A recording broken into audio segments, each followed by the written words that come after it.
I am the Tofu Golem. Please enjoy the video. You begin by writing the essentials so nothing is missing. First, put the subject, date, and teacher on one line. Then copy the assignment exactly, page numbers, problem ID, and any specific instructions matter because you will refer back to them. Once done, write the due date and class period numerically so it's searchable later.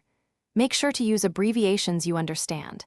This quick precision prevents errors and saves time when you start the actual work. You now turn a copied assignment into an actionable plan. Break the work into numbered steps or short bullets so each piece is manageable. This shows you where to begin. Next, estimate how long each step will take and mark priority so you focus on urgent items first.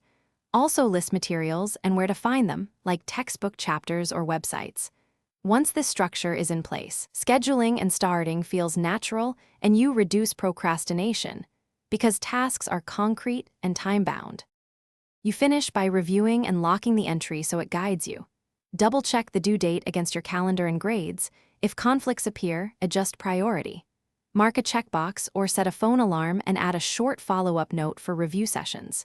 If something is unclear, write the exact question you'll ask the teacher or classmates so you don't forget. If you still can't resolve it, troubleshoot by calling a classmate or checking the class portal. This keeps you from stalling on missing. Thanks for watching. Consider subscribing if we helped you today.